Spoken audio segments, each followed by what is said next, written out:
US Taliban meet 4 years after America's chaotic exit from Afghanistan. US officials are back in Kabul, quietly meeting the Taliban, striking a tentative prisoner swap deal and talking investments. A sign that Washington's unfinished business in Afghanistan is once again on the table. It highlights a simple reality, that is, the United States cannot afford to fully walk away from Afghanistan. US and Taliban leaders in a single frame after more than 4 years. Adam Boehler and Zalmay Khalilzad from the US met Taliban Deputy Prime Minister Baradar and Foreign Minister Muttaqi in Kabul. The key outcome was an agreement to exchange detainees, though details on who, how many or when remains unclear. We should be careful not to say that this is some type of strategic change on the part of the United States towards Afghanistan.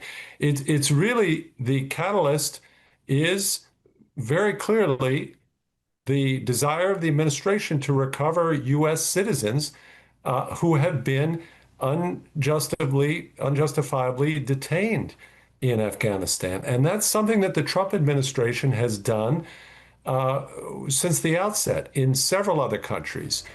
Alongside the swap, counter-terrorism remains central.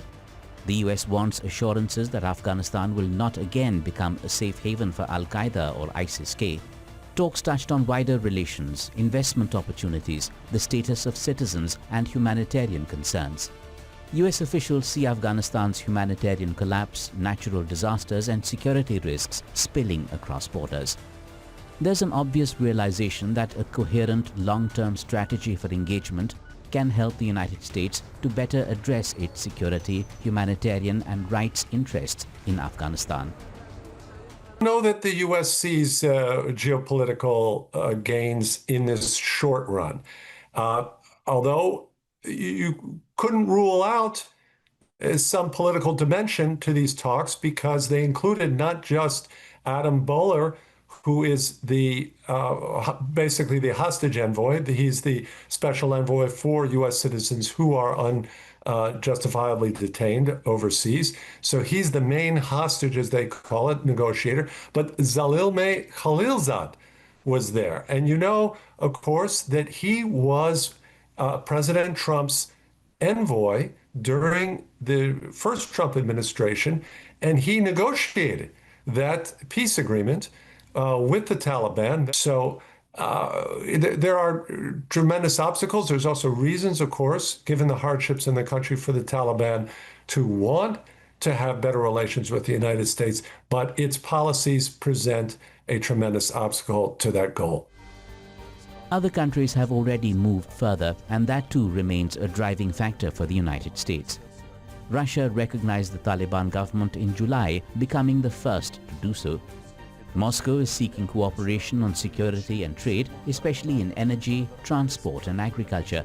It has even removed the Taliban from its list of terrorist organizations. China, Iran, Pakistan and the Central Asian states are also expanding ties. Some have appointed envoys, others are opening channels for investment. The Chinese side supports the international community in strengthening engagement and communication with Afghanistan's interim government, encouraging it to actively respond to the concerns of the international community and jointly help Afghanistan achieve reconstruction and development. We support Afghanistan in combating violent terrorist forces, making positive contributions to the peace, stability and prosperity of the region.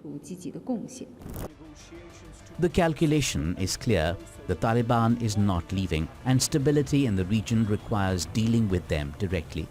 The core debate then is not whether to engage with the Taliban, but rather how and when. What are the optics of engagement? What policy tools should be used? And should engagement be sustained despite the Taliban's grave violations of human rights? Geopolitical compulsions are pushing hard.